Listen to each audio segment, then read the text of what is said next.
que hemos titulado Costumbres del Mundo. Para empezar, hermanos, nos vamos al libro de Corintios, capítulo 15, verso 33.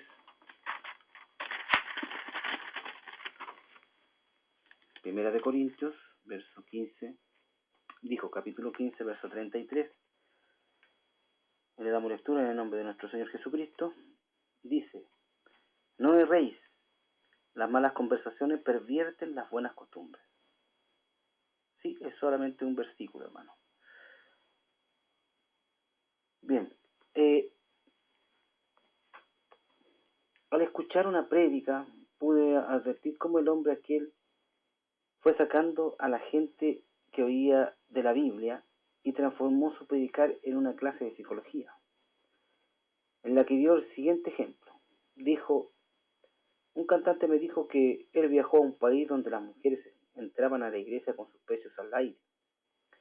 Y agregó un chiste diciendo que si un pastor de América llegara a ese país y le dijera al pastor de esa iglesia que las mujeres deberían cubrirse los pechos, el pastor de esa iglesia le diría: no meta al mundo a la iglesia, porque en ese país las prostitutas se tapan los pechos.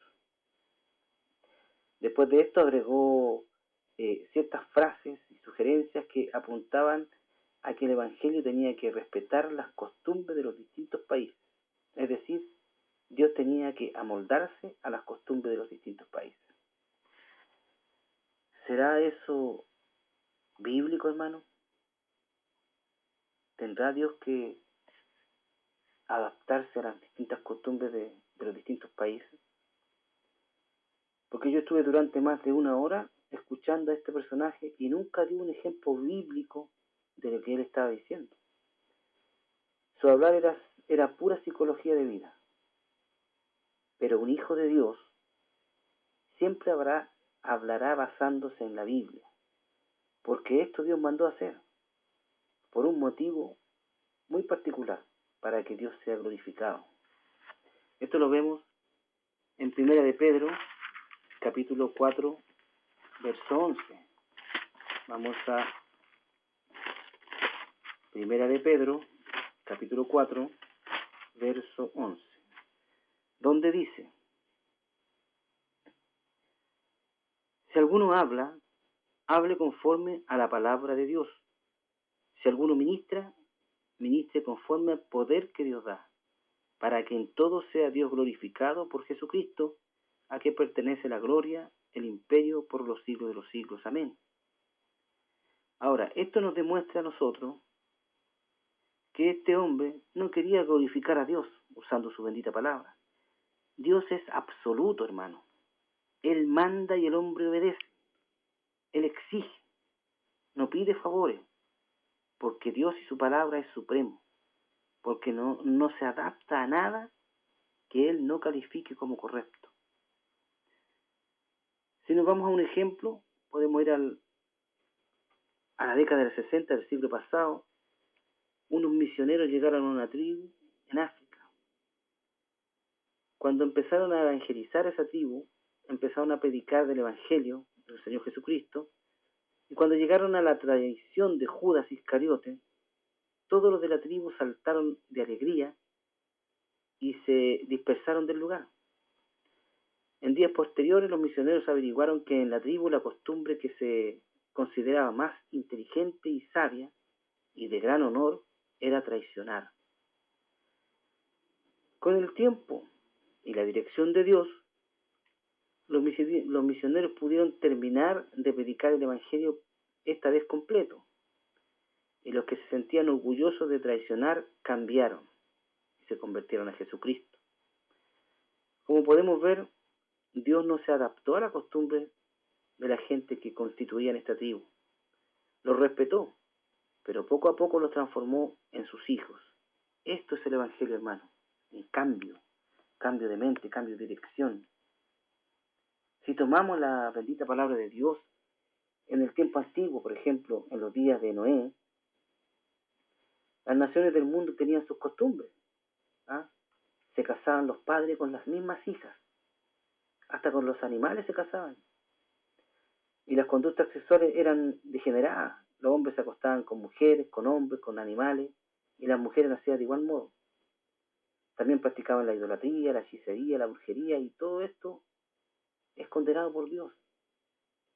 Y era tal grado que Dios los destruyó a todos y guardó solamente a Noé y a su familia. Ahora, digamos, ¿respetó las costumbres de esos pervertidos habitantes Dios? No.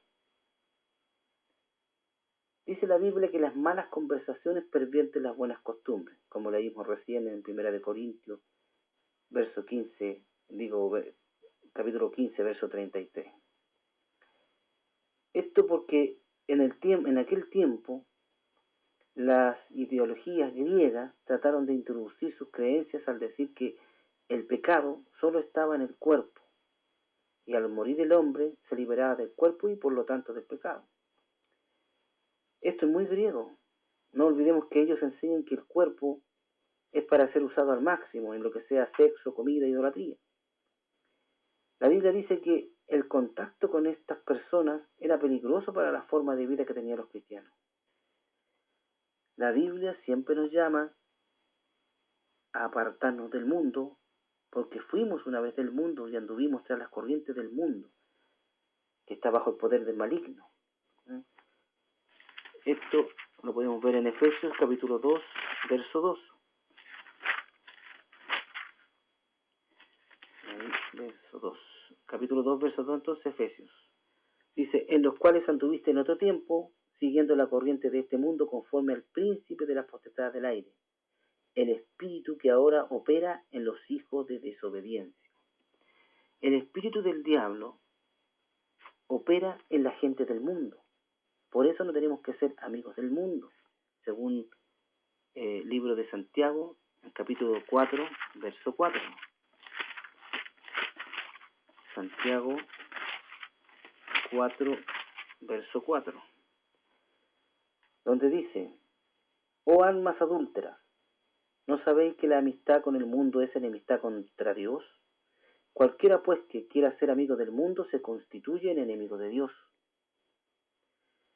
Nosotros, hermanos, no debemos abandonar los principios bíblicos jamás, pues si lo hacemos, seremos arrastrados por las huecas filosofías y las tradiciones de los hombres que nos alejan de Dios, según Colosenses capítulo 2, verso 8. Colosenses capítulo 2, verso 8, donde dice, mirad que nadie os engañe por medio de filosofías y huecas sutilezas, según las tradiciones de los hombres conforme a los rudimentos del mundo, y no según Cristo. ¿Te das cuenta? Esto le pasó, por ejemplo, a Demas, que amó más el mundo y se descarrió, dejando al apóstol solo. ¿Recuerdan ustedes? Esto está en 2 Timoteo, capítulo 4, verso 10, donde, hablando de Demas, él dice, porque Demas me ha desamparado, amando este mundo, y se ha ido a Tesalónica. ¿Te das cuenta? Dejó solo en medio de un viaje de evangelización al apóstol. Cuando la Biblia nos pide que nos guardemos sin mancha del mundo, esto en Santiago 1, 27, si nos vamos a Santiago 1, 27,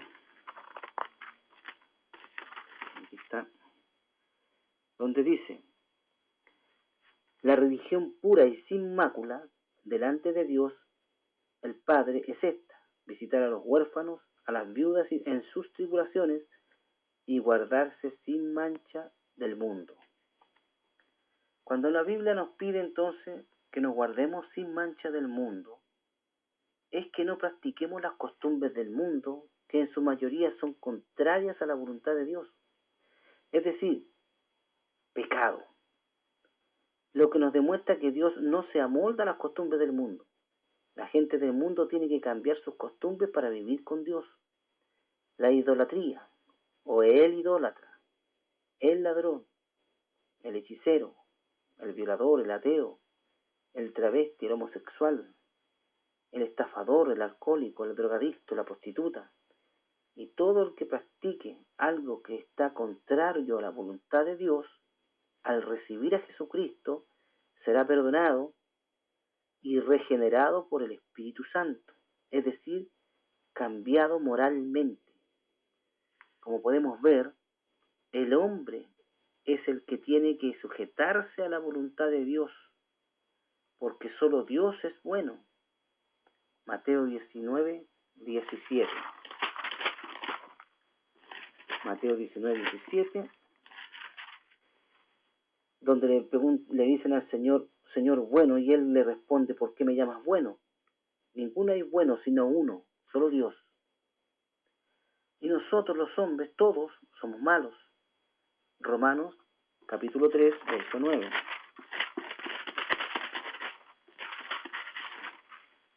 Donde dice, vamos a leer el capítulo 3, verso 10, 11 y 12. Como está escrito, no hay justo ni aun uno, no hay quien entienda, no hay quien busque a Dios. Todos se desviaron a una y se hicieron inútiles. No hay quien haga lo bueno, no hay ni siquiera uno. ¿Te das cuenta? Recordemos cuando el Señor le entregó la tierra a los judíos, por ejemplo. Les pidió que guardaran sus enseñanzas y que no practicaran las tradiciones o costumbres que los de Canaán acostumbraban. Por lo que vemos, Dios destruyó estas naciones debido a sus costumbres, llenas de pecado abominable. Pero, ¿qué cosas tan malas serían estas? Si podemos revisar algunas pocas, entre las muchas que deben haber habido, vamos a ir al libro de Levítico, capítulo 18. Ahí en el libro de Levítico, capítulo 18, en el verso 4, tenemos una verdadera cantidad de cosas. Hay más cosas, sí, pero con esta yo creo que es más suficiente para que quede más o menos claro. Donde dice, Levítico 18, 4. Mis ordenanzas pondréis por obra, y mis estatutos guardaréis, andando en ellos. Yo, Jehová vuestro Dios. Por tanto guardaréis mis estatutos y mis ordenanzas, los cuales haciendo el hombre vivirá en ellos, yo Jehová. Ningún varón se llegue a parienta próxima alguna para descubrir su desnudez, yo Jehová. La desnudez de tu padre o la desnudez de tu madre no descubrirás. Tu madre es, no descubrirás su desnudez. La desnudez de tu mujer, la desnudez de la mujer de tu padre, no descubrirás. Es la desnudez de tu padre. La desnudez de tu hermana, hija de tu madre, de tu padre o hija de tu madre, nacida en casa o fuera de casa, su desnudez no descubrirás. La desnudez de la hija de tu hijo o de la hija de tu hija, su desnudez no descubrirás porque es la desnudez tuya. La desnudez de la hija de la mujer de tu padre, engendrada de tu padre, tu hermana es, su desnudez no descubrirás. La desnudez de la hermana de tu padre, no descubrirás, es parienta de tu padre. La desnudez de la hermana de tu madre, no descubrirás, porque parienta es de tu madre. La desnudez del hermano de tu padre no descubrirás. No llegarás a su mujer, es mujer del hermano de tu padre. La desnudez de tu nuera no descubrirás. Mujer es de tu hijo, no descubrirás su desnudez. La desnudez de la mujer de tu hermano no descubrirás, es la desnudez de tu hermano. La desnudez de la mujer y de su hija no descubrirás. No tomarás la hija de su hijo ni la hija de su hija para descubrir su desnudez. Son parientas, es maldad. No tomarás la mujer juntamente con su hermana para hacerla rival, descubriendo su desnudez delante de ella en su vida. No llegarás a la mujer para descubrir su desnudez mientras esté en impureza menstrual. Además, no tendrás acto carnal con la mujer de tu prójimo, contaminándote con ella. Y no des hijo tuyo para ofrecerlo a fuego a Moloc. No contamines así el nombre de tu Dios, yo Jehová. No te echarás con varón como con mujer, es abominación. ni con ningún animal tendrás ayuntamiento enmancillándote con él, ni mujer alguna se pondrá delante de animal para ayuntarse con él, es perversión. En ninguna de estas cosas os emancillaréis, pues en todas estas cosas se han corrompido las naciones que yo he hecho de delante de vosotros. Y la tierra fue contaminada, y yo visité la maldad sobre ella, y la tierra vomitó sus moradores. Guardad pues vosotros mis estatutos y mis ordenanzas, y no hagáis ninguna de estas abominaciones, ni el natural ni el extranjero que mora entre vosotros. Porque todas estas abominaciones hicieron los hombres de aquella tierra, que fueron antes de vosotros, y la tierra fue contaminada. No sea que la tierra os vomite por haberla contaminado, como vomitó a la nación que habitó antes de vosotros. Porque cualquiera que hiciera alguna de estas cosas, abominaciones, las personas que las hicieren serán cortadas de entre su pueblo. Guardad mis ordenanzas, no haciendo las costumbres abominables que practicaron antes de vosotros, y no os contaminéis con ellas. Yo Jehová, vuestro Dios. Como podemos ver, una larga lista, y todo eso practicaban ahí en Canaán. Ahora, la predicación del Evangelio lleva implícita el abandono de las costumbres que tiene una persona al momento de convertirse, o literalmente después, pero tiene que abandonarlas igual, no importa el país que sea. Tenemos un ejemplo, por ejemplo, cuando los primeros cristianos predicaban el Evangelio. Los romanos, los soldados, esto sale en el libro de los Hebreos, de los Hechos, digo, en el libro de los Hechos, mire, ya se me cayó esto, ahí está, libro de los Hechos, capítulo 16, verso 21, dice así: y predican ritos o costumbres, los cuales no es lícito recibir ni hacer, pues somos romanos.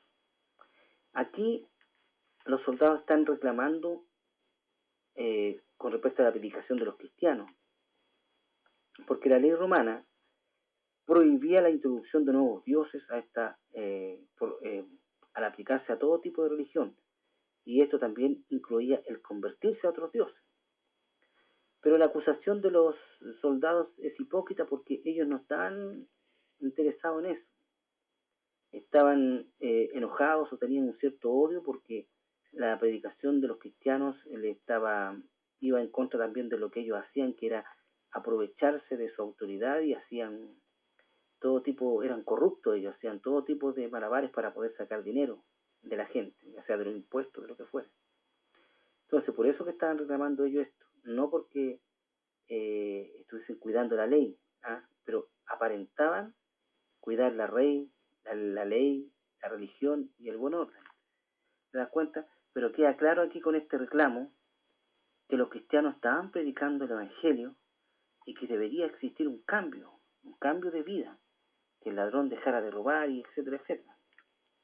Porque si no fuera así, de esta manera los fornicarios, por ejemplo, se irían a vivir al país africano donde existe una tribu que por costumbre hacen una fiesta, por ejemplo, bailan, luego se van a la selva y mantienen relaciones sexuales unos con otros, y esto con mujeres de 13 años o 14 hacia arriba, y sin importar con quién le toque. Sin duda una costumbre extremadamente promiscua y contraria a la voluntad de Dios.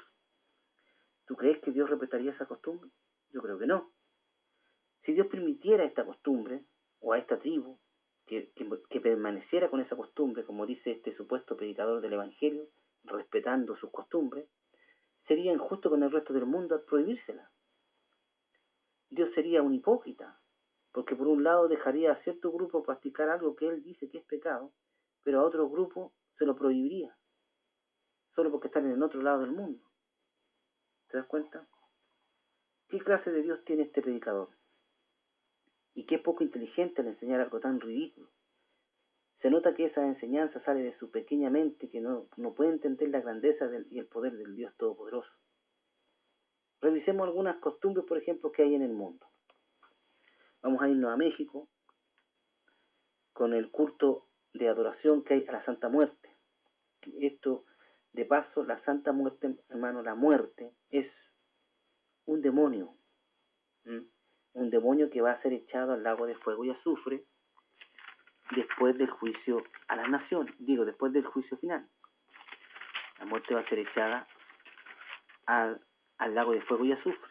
Apocalipsis 20:14, donde dice, y la muerte y el Hades fueron lanzados al lago de fuego y azufre. Esta es la muerte segunda. Pero esta gente, en México y en parte de Estados Unidos, adoran a este demonio. Y claro, y algunos curas católicos incluso están enviando peticiones al Vaticano para introducir esta Santa Muerte a los numerosos santos que tiene esta religión. Pues como ven que son multitudes las que tienen esta costumbre, pero es satánica, de principio a fin. Es una adoración directa a un demonio.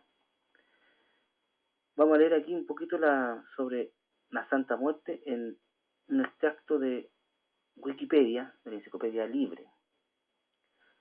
Dice, Santa Muerte, Santísima Muerte, es una figura del culto mexicana que recibe peticiones de amor, afecto, suerte, dinero y protección, así como también peticiones de malintencionadas de daño a terceros por parte de sus fieles. Sin embargo, diversas iglesias, como la católica, la bautista, presbiteriana, metodista, entre otras, rechazan y condenan su veneración, considerándola diabólica. En ocasiones, su culto es vinculado con distintos tipos de delincuentes, como el narcotraficante, asaltantes, personas de distintos estratos sociales que se dedican al comercio informal ambulante o piratería. El principal líder del Santuario Nacional del Ángel de la Santa Muerte, llamado David Romo Guillén, se encuentra actualmente preso y sujeto a proceso penal por el delito de secuestro. Es un error pensar que el culto a la Santa Muerte es solo practicado por personas o grupos delincuenciales. Sin embargo, es el culto predominante en las cárceles mexicanas, así como entre los delincuentes más nocivos, como los sicarios y secuestradores. En México, el símbolo antropomórfico de la muerte es venerado desde tiempos prehistóricos por dos deidades, pero con un trasfondo un tanto más distinto. También tenemos una foto acá de la Santa Muerte, a la que también le llaman Santísima Muerte o Niña Blanca. Dice, estampa de la popular como la imagen de la muerte, nacimiento década del año 60, en Catemaco, México, venerado en Iglesia Católica tradicional mexicana y estadounidense. Canonización desconocida por la Iglesia Católica, pero aceptada por la Iglesia Católica tradicional mexicana y estadounidense.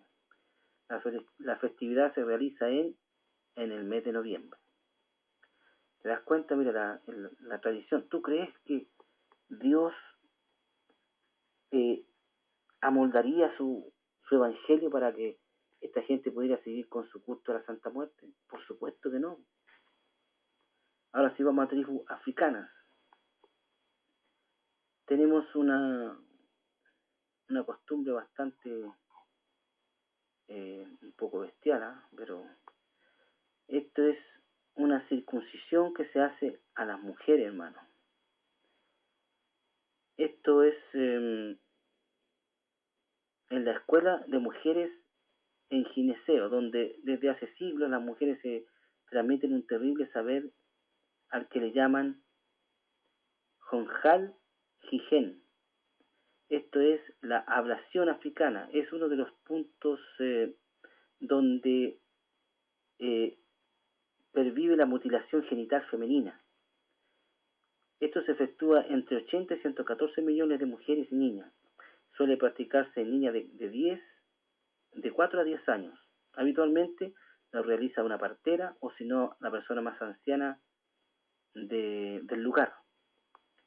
Esto se le llama técnicamente clitoridectomía, o sea, la extirpación completa del clítoris. Y la infubulación, esto es el cosido, el cerramiento casi total de los labios mayor y menor con diversos materiales, tales como fibras vegetales, alambres o hilo de pescado. Otra tradición de esta gente. ¿Tú crees que Dios está de acuerdo con eso? Porque recordemos que la circuncisión que Dios dio es en el hombre. y se corta un poco de prepucio. Después que cicatriza no hay nada, uno no pierde nada. Pero aquí a la mujer le están sacando el clítoris es un órgano, y la mujer esta queda imposibilitada de tener una relación sexual como corresponde. Entonces no creo que Dios vaya a dejar que sigan con esa costumbre. Otra costumbre que tenemos acá en África también es la danza de los derviches en Jartum, capital de Sudán. Es un espectáculo inolvidable, según el que escribe. En rigor, no se trata de una danza, sino de un rito, una serie de convulsiones acompañada de recitación de jaculatorias, o sea, rezos, con un ritmo capaz de alcanzar un frenesí y una excitación en la que se cree que el alma entre en contacto con el Ser Supremo. Los diverchés van vestidos de una forma estrafalaria, predominando el color verde de la bandera del profeta Mahoma. Forman un círculo amplio, invitan a la oración, participan con mayores entusiasmo en la repetición de los atributos divinos y ocasionalmente son los primeros en caer en el trance, a fuerza de girar sobre sí mismos y ensoberbecidos por el continuo golpear de los tambores. El máximo, el éxtasis provocado en el que creen alcanzar el más allá y entrar en contacto con el fundador de la croafodía, el santo llamado Ahmad el-Nil, y con el mismo Dios. Aquí tenemos otra costumbre que es culto a un demonio y la posesión demoníaca. También podemos ver una ciudad que nosotros conocemos mucho, que es Sodoma y Gomorra. En un extracto donde dice que, recuerdan cuando sale que uno va a predicar el Evangelio y que llegado a una ciudad tú entras en una casa y si es digna te quedas ahí, si no es digna sales de ella. Bueno, ahí dice que si no es digna la familia porque la familia no oye el Evangelio o tiene mucho polvo, es decir, es muy carnal e inmadura, entonces salgan de allí, y luego dice que el castigo será peor para ellos que para Sodoma y Gomorra. ¿Por qué, si está hablando de familia, hace la comparación con Sodoma y Gomorra? La versión de las Américas tiene un título antes de los versículos a continuación. El título es Jerusalén comparada con Sodoma. Vamos al libro de Ezequiel, capítulo 16:45, donde dice: hija eres tú de tu madre que desechó a su marido y a sus hijos, y hermana eres tú de tu hermana que desecharon a sus maridos y a sus hijos. Vuestra madre fue Etea y vuestro padre Amorreo. Las costumbres de Sodoma, en este sentido vimos el primer aspecto, dice, hay familias, y las costumbres de las familias de Sodoma, por ejemplo, tenían de estos que eran de dejar a sus familiares. Era costumbre ahí en Sodoma, dejar botados a sus hijos y a su esposo o viceversa. Ahora lo que respecta a de madre Etea, en hebreo significa asustar, violencia, atemorizar, intimidar. Una casa donde lo que rige la conducta es el miedo y no el respeto, donde se sigue unido al cónyuge por miedo a quedarse solo, miedo a no corregir a su hijo porque se comporta mal y amenaza con irse de la casa. Son costumbres de Sodoma. ¿Ah? Especialmente en el caso de las mujeres que permanecen con un hombre que las maltrata incluso físicamente, pero por el miedo a que no les dé el dinero siguen con él. Están influenciadas totalmente por Sodoma, son conductas de Sodoma esas. Otro ejemplo sería cuando un hijo intimida al padre haciendo algo malo, porque si no hará algo peor. Pero uno de los peores miedos es a enfrentar el problema, porque es tan grande tu orgullo que no quieres humillarte y prefieres aparentar lo contrario. ¿Te das cuenta? Nosotros teníamos conocimiento de las costumbres de Sodoma, sobre todo con lo que es homosexuales, lesbianas, travestis y todo ese tipo de generación e idolatría. Pero también en el núcleo familiar había esta costumbre de violencia intrafamiliar. Imagino tiene que haber sido mucho más de la que hay ahora. Tenemos el último ejemplo que vamos a dar de las tribus africanas, que sería con respecto a los piercing, que es literalmente una perforación. Es uno de esos símbolos que se pueden englobar en lo que llamamos comunicación no verbal. Los adornos que se introducen en la nariz, oreja, labios, ombligos, llevan implícito un mensaje determinado en África. El piercing y otros aderezos cumplen una función no solo estética, sino también ritual. O sea, en el medio hay demonios, hay una adoración a los demonios, una búsqueda. Transmiten un claro mensaje de la situación personal de que lo lleva y del grupo al que pertenece. Entre los pueblos más amantes de los adornos tenemos los corporales, están los Masai, los Pokot, los Ruindile, los Tucanacas, los Samaruru de Kenia y los Karimoyón y los Uganda, los Masai, etcétera, etcétera. Tenemos ahí esa costumbre, hoy muy conocida hoy en día. Como podemos apreciar hoy, un montón de jóvenes que se mantienen en un estado de crisis de identidad, reflejada por el uso de atuendos y costumbres que implican incluso adoración a los demonios, como hemos visto. Pero aunque ellos digan que no saben o no usan esos artefactos para adorar demonios, el asunto es que los demonios inventaron dicho adorno para ser adorados por medio de ellos y entablan una relación con el que los use. ¿Te das cuenta? Aunque tú ignores el tema, esto es igual que el yoga. Tú te pones en una posición de yoga y estás clamando a un demonio. Ahora, resumiendo, Dios no permitió las prácticas del mundo antiguo, por mucha tradición o costumbre que sean, y eliminó a los que las practicaban, porque Él es Dios santo y puro. No perdonó a Sodoma y Gomorra por sus costumbres alejadas de la voluntad de Dios y las destruyó. Ahora, ¿dónde? ¿En qué lugar de la Biblia sale que Dios respetará una tradición o costumbre de algún pueblo que sea abiertamente contraria a su voluntad? En ninguna parte, hermano. Por eso que este hombre no era capaz de dar ningún ejemplo, porque no hay ejemplo de eso en la Biblia. Si se pone a dar ejemplo de la Biblia, va a encontrar todo al revés de lo que él dice. Ahora, con respecto al ejemplo que vimos al principio, con respecto a esas mujeres que van a la iglesia y van con los pechos al aire, claro, en dicho lugar las prostitutas tapan sus pechos y las mujeres decentes no.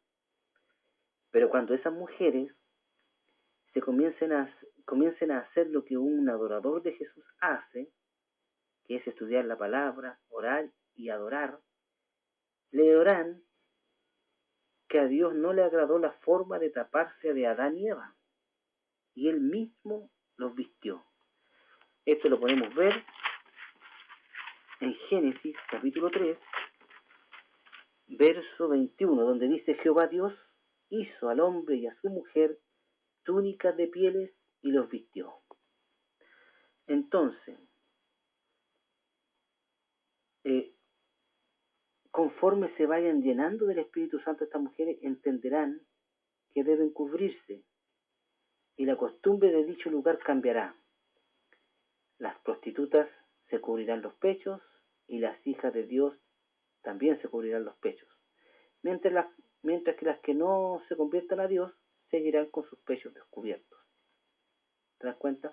Otro ejemplo que podemos tomar en cuenta es sobre esta tribu muy conocida, los cazadores de cabezas. Estos cazaban, en realidad ellos eran carníbales, y cazaban, le dijeron cazadores de cabeza porque la cabeza la reducían para usarla como adorno. ¿Ah? Ellos tenían por costumbre comer gente.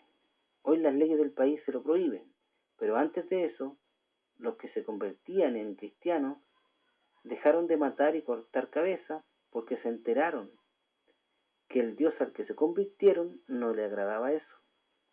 Muchos son los que escuchan a gente derechamente desviada, como este hombre que cada fin de semana en una radio de mi ciudad transmite esa enseñanza perjudicial para el Evangelio. Yo no dejo de asombrarme porque cómo tantos hermanos no tienen amor por la palabra de Dios. Si no amas su palabra, tampoco amas a Dios, porque Dios mismo, hermano, bajó del cielo aquí a la tierra para decirnos que el que hace caso de su palabra y la pone por obra, es decir, la practica, ese ama realmente a Jesucristo. Esto lo podemos ver claramente en el libro de Juan, en el capítulo 14, verso 21, donde dice: el que tiene mis mandamientos y los guarda, ese es el que me ama. Y el que me ama será amado por mi Padre, y yo le amaré y me manifestaré a él. ¿Te das cuenta? El que tiene mis mandamientos y los guarda, o sea, el que tiene mis mandamientos y los practica, ese es el que me ama. Y el que me ama será amado por mi Padre, y yo le amaré y me manifestaré a él. La manifestación que él va a hacer a él es a través del Espíritu Santo. ¿Te das cuenta? Entonces, queda claro, hermano, que es imposible que Dios vaya a cambiar su forma, sus leyes o lo que a él le agrada para poder respetar a un país que tiene ciertas costumbres. Es el país el que tiene que adaptarse a Dios, no Dios al país. Si aquí el que manda es Dios, no el hombre. Entonces lo que está diciendo ese hombre está abriendo la puerta para después meter quizás qué cosa entre medio. Quizás qué cosa. Porque este hombre es de estos que le gusta la platita y la prosperidad y todo ese tipo de cosas. Entonces está dejando la puerta abierta para meter quizás qué doctrina extraña. Seguramente doctrina donde viene incluido ciertos pecados, ciertas cosas que Dios no permite y que ellos ya están dejando entrar a la iglesia seguramente. Entonces hay que tener cuidado con eso, hermano. Lo que me extraña es que por qué la gente que pone esos, ni siquiera le puedo llamar prédica porque para mí no es una prédica, es una disertación solamente. Para mí los hijos de Dios predican, la gente que no es de Dios no predica. ¿Cómo pueden ponerla en la radio? ¿Cómo no se van a dar cuenta? ¿Por qué no escuchan primero lo que van a poner y después pónganlo? Ahora porque si uno va y les dice, ellos dicen, no estamos de acuerdo con eso. Pero ¿y para qué ponen entonces si no está de acuerdo? Yo no le voy a dar tribuna a alguien que está predicando una cosa que está en contra de Dios, a menos que esté de acuerdo con ella. ¿Te das cuenta? Bien, hasta aquí llega entonces este estudio, hermano.